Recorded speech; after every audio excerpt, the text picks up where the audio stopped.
Bob Hund, Rakaka.se, standing here with MaNa at the day one at the WCS Europe Finals. How are you doing today? So far I'm doing okay. I'm kind of sad because I just lost to Bly 1-2. I did a lot of mistakes these games, but luckily there's still loser bracket, so I can go through the tournament still. So I'm okay. You won against the Muslim with 2-1 also. Could you walk us through the games? Why did you win and why did you lose? The first game was on I think Anton Volley, and it was kind of normal macro game. Because he didn't do any kind of harass, I was able to make my upgrades 2-2 very quickly and attack him with storms where he had only one upgrade on attack.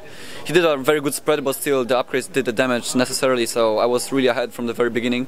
Then I kept on pressuring, and he won a lot of fights with Vikings and Ghosts, but I just had such a good economy that I won.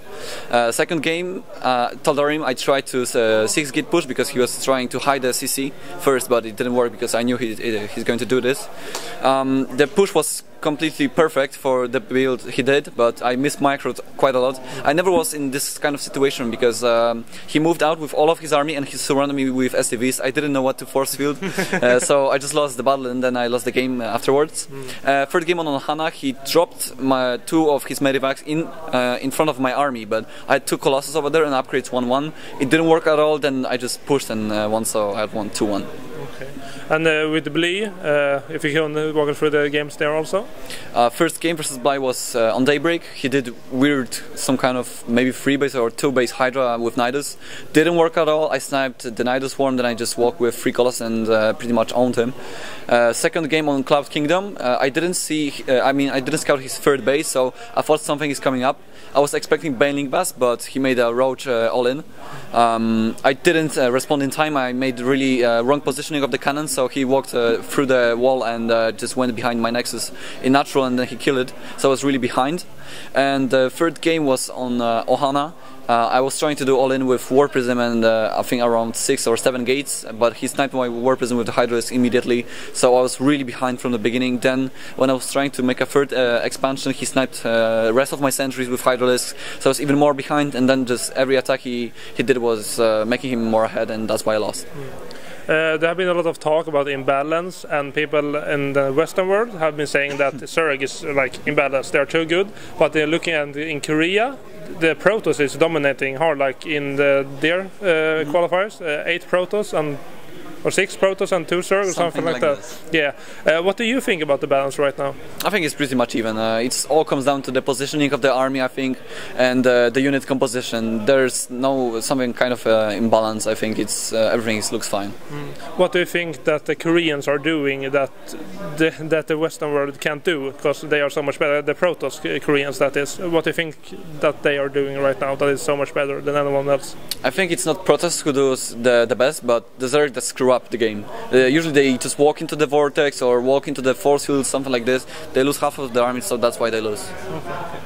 Okay. We can talk a bit about the GSL. You got a seed to the Code A and up and down matches. What were your expectations coming into that? I mean, expectations, of course I wanted to do as good as I can, as I could. I wanted to qualify for the Code S, which happened, so I was really happy when I passed the up and down matches. And well, in Code S, I didn't do well. I got pretty much owned by Tasia and MMA. They were playing way better. I was playing too much predictably, so I learned my mistakes now, and I'll keep on doing well, I hope. Were you nervous playing in the GSL? And you have been played in so many tournaments over the years, but was it something else going to Korea? Did you feel the pressure, or were you calm as you usually are? Yeah, definitely. I think playing in GSL was the most nervous thing in esports for me.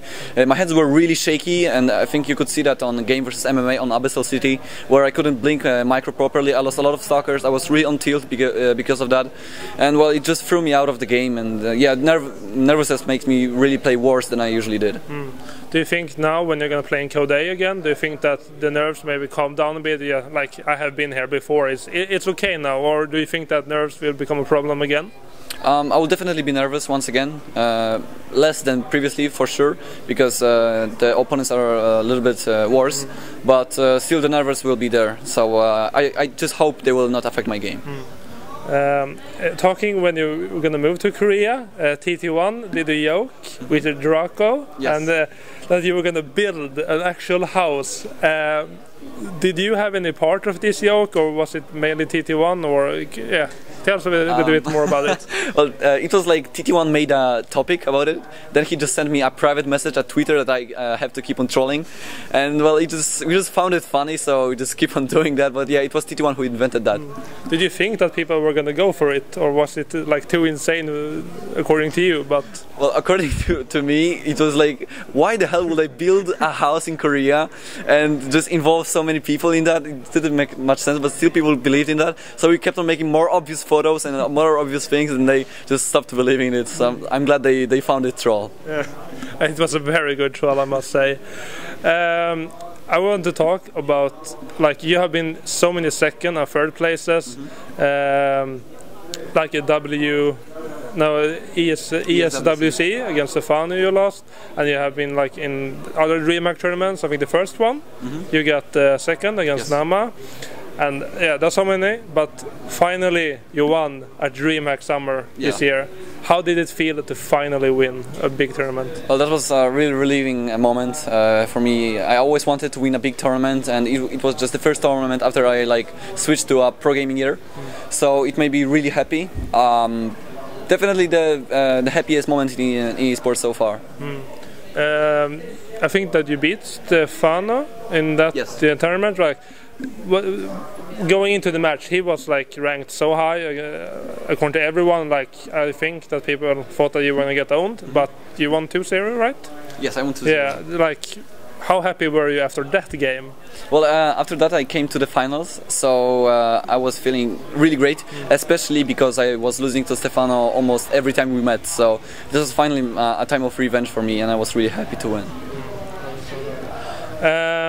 You have been after that, how you said that you have taken a year off now to just gonna play. Are you gonna stay more in Korea, like longer, for much longer, or just if you get knocked out of Code A, will you try for Code B, or what are your plans? So far, I didn't decide yet. I'm thinking if I will qualify for Shanghai right here, I might stay in Korea until the Shanghai, because from Korea to China is way closer. So as I said, I just didn't make a decision yet, but I might think about it. Okay. Talking a little bit about the future of the game, Heart of the Swarm. Have you tried it? What do you think? What is good? What is bad? I didn't play much of Heart of the Swarm because I was preparing for GSL matches. I played around 10 games, something like this. I don't find playing Protoss in Heart of the Swarm fun, just because we just use the units that we use in Wings of Liberty anyway. Mothership Core has a great potential, I think, because of the energizing, something like this. I don't know. Something like this. So more chronoboost, so maybe some kind of tactics might come up. But I would like to Blizzard add some kind of like war unit for Protoss, just so we can mass the unit and just make fun of it. But so far, I don't like it that much. Okay. What do you think that like Protoss needs to become more fun to watch? Because like, still, Protoss has the death ball syndrome a lot, and that is often the best way to play.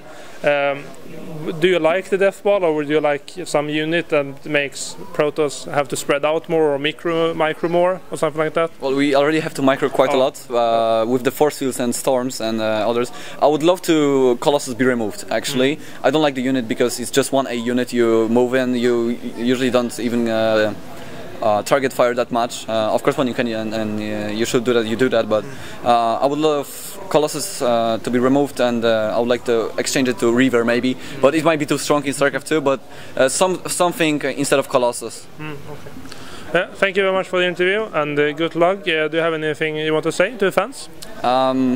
When I was talking to Naniwa, and I said if I will get interview over here, I said that Swedish language sounds like po po po po po. So that's what I want to say to Swedish fans. Po po po po. Okay. Thank you. Good luck.